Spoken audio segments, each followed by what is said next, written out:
Hi, everyone. Welcome back. Yes, welcome. Good afternoon, good evening, good morning, good day.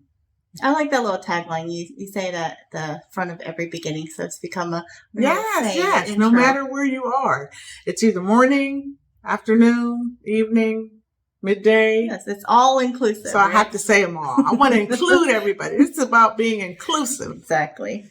So welcome back. We are Rev'd Up Consulting, and today we wanted to talk a little bit about something I know that I have experienced, Stacy has experienced, and I'm sure many of you have experienced as well. So our topic of the day is disgruntled employees. How do you recognize if someone is disgruntled? Have you ever been disgruntled yourself? And how do you work through that? How do you move forward? So, Stacy, let's do a little story time. Has there ever been a time when you have felt disgruntled in your work or your organization? What did it feel like for you personally? And then what did you do to move yourself or to deal with those feelings? Yeah, so I think I know we've probably talked about this somewhere along the lines or on a video back or two, but we both probably experienced disgruntledness at a similar point at the same time. Yeah. That's kind of how we were on the same team actually. Yes. And so, yes, disgruntled, but not. I would say disgruntled, but not discouraged. Yes, that's good. Yeah, yes. Basically what I was trying to say. Disgruntled because I knew at the time that we were building something that potentially would be very successful. But I knew that we were limited in our roles and what we were doing because of protocols, but then also because of, that's it. I think I could leave it right there, protocol. So when I was disgruntled, it was uncomfortable because I knew there were things that I was bringing to the table that could really advance what already was, I could easily build on what was already being established or what already was established to make the organization really, flourish. But there was opposition, and not opposition to what we were trying to create, but opposition to what they were willing to give. And so it made me feel like a little devalued,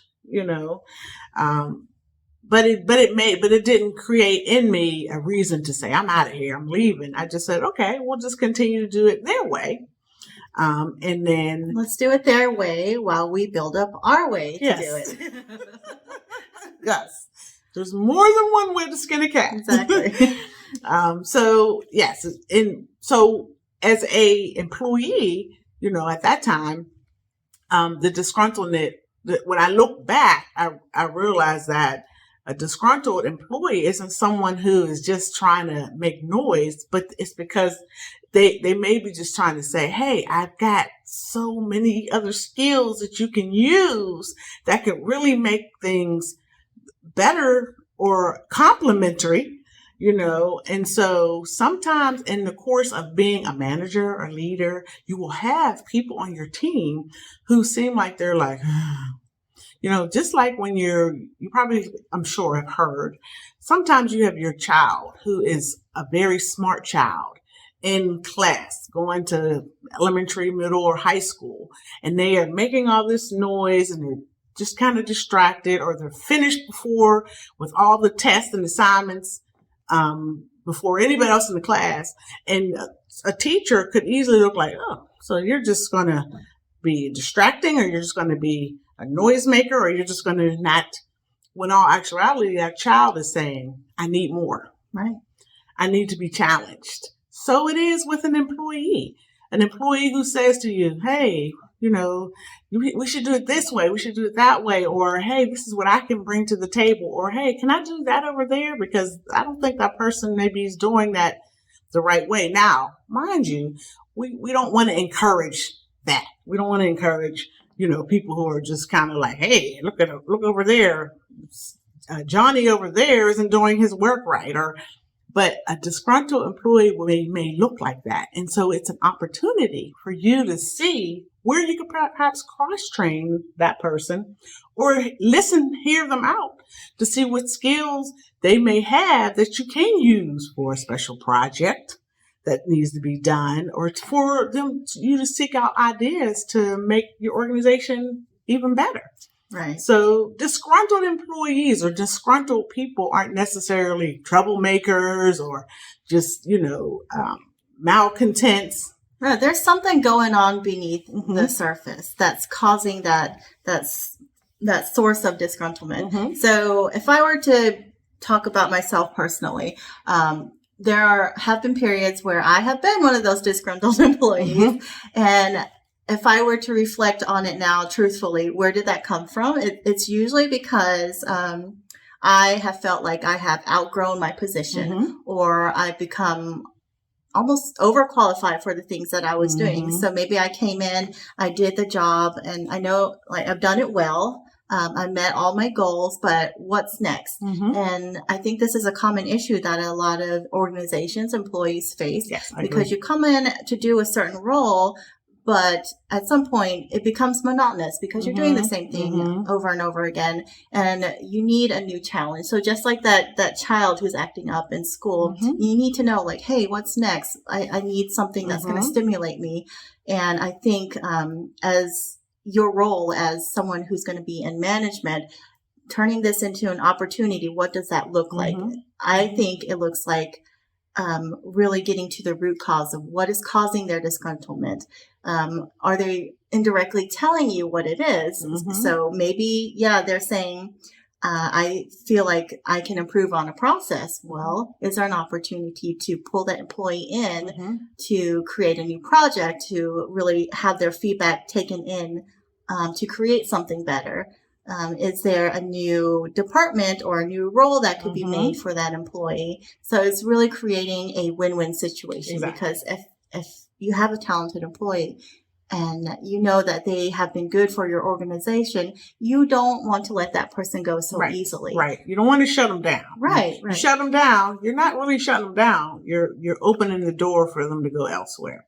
And you want to retain people. I think your goal is to retain good, talented people. So you have to be willing to listen and hear that person out, be very listener oriented so that you can really get to the root, and then you can really think about how you can solve that issue.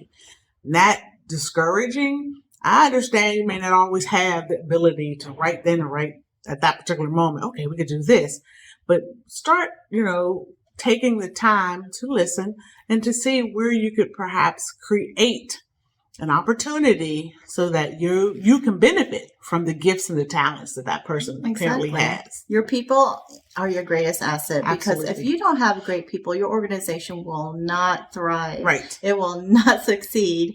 So you want the people who are going to be supporting you and supporting your organization and working towards a common goal. Right. So sometimes, and hey, like disruption, making new processes, it's a part of growing. Right. So maybe you do need a new viewpoint, and you do need a new perspective, and that employee is a person that's going to bring that to the table. So, and that is something valuable. That's something I think that you shouldn't let that employee go out the door, because if it's not in your organization, they're going to succeed and they're going to do bigger and better somewhere else. And a true leader recognizes that, because he or she has more than likely been in that position. So when you're not, when you're in management or leadership, one of the things you have to embrace is change for your organization, and including sometimes you will have some people who move on, who may pass you on by. Let them pass you by, because they will give the way that they're supposed to. You can't be intimidated by a person who has some talents and gifts that you may have, they have that you don't have. We all have our set of abilities, gifts, and talents. One of the things that we don't want to do as leaders or in management is, fall into that area where you feel intimidated by, this person who seems like they know a little bit too much. It's okay. Let them know what they know. You know what you know, but encourage your people to be great. Yeah, and that's a dangerous trap to fall into, I think. So you hire smart people for a reason, because you want them to do well and to work well with you.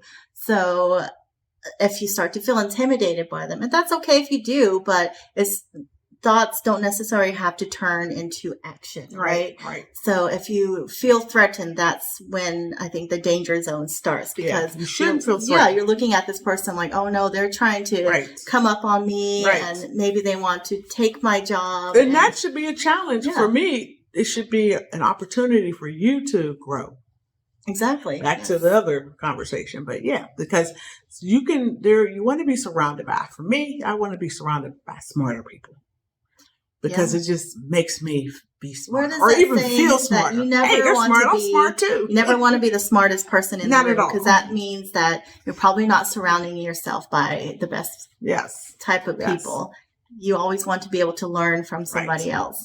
And the one thing I want to mention with regard to disgruntled people, sometimes those disgruntled employees are people who need to be cross-trained. It's the quickest resolution. Cross-train them, put them in another area where you need some help, so that they can be your gift to your own organization. Like, well, this person, they were worried about what somebody was doing over there, and they seemed like they were doing their work real fast, and kind of like, I just, it's the same kind of stuff going on day in, day out. Cross-train them. It's the best way to kind of, at least temporarily, resolve some things. But I think that's something that you should, definitely consider. Right. It's dangerous to also, I think, to put people into silos where they're only doing one thing. They only understand how to do one thing within their jobs. That's not good. That's how you pigeonhole people. Right. And that's how you hold your organization back. Yeah, that's how you hold your organization back. And because your people are not cross-trained, cross-functionally across your organization, they don't know what to do when a structure changes or when a new leader comes on and things change. It creates a little too much disruption. They're like, oh no, I can only do this one thing. What do I do? Yeah. Maybe it's time for me to jump ship. Yes, that's true. So just be mindful of the disgruntled employee, what that really means to your organization and to you.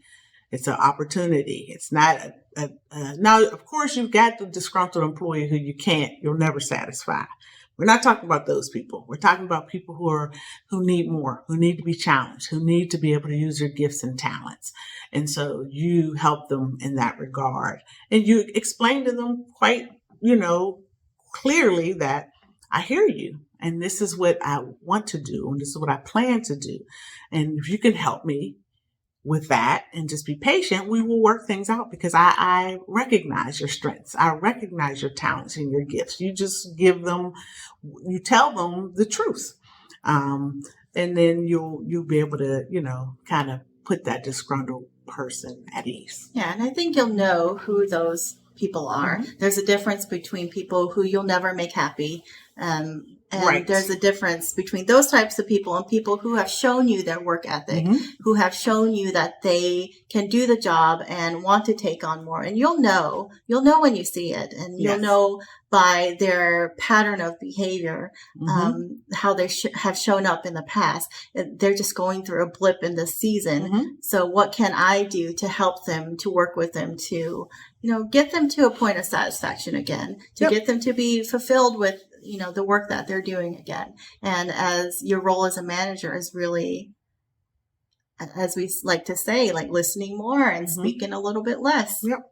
And so, we hope that at the end of the day, we've given you some food for thought about how to look at a disgruntled employee, or employee who is overzealous, employee who has a lot to offer.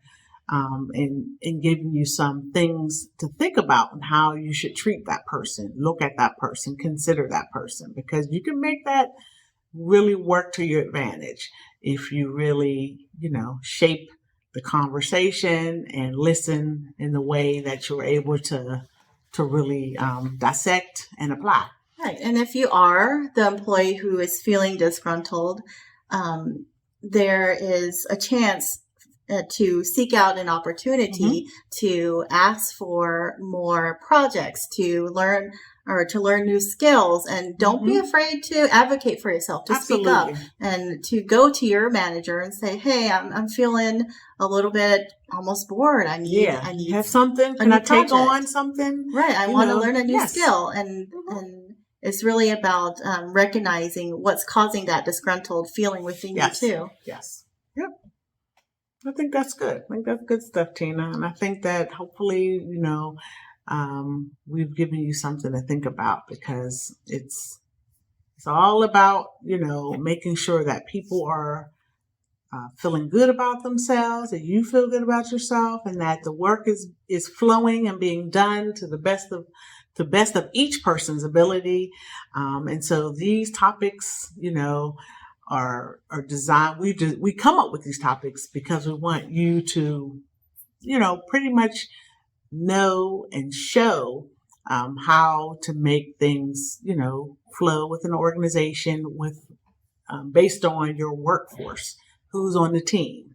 And so we hope that's been helpful. We hope it's helped you. Yeah, if you have any stories or comments, I think this is a common issue. Feel free to, share with us. And I'm sure every one of us has felt this at some point. Yes. It's so common. Yes. So we will see you again. Remember, we're Rev'd Up Consulting. You can visit us on our website, www.revdupconsulting.com, where we would love to hear more from you, and we would definitely love for you to sign up for our course. Yes, absolutely. Yes. So hope you have a wonderful day, night, evening, morning. Bye. Bye. Until next time.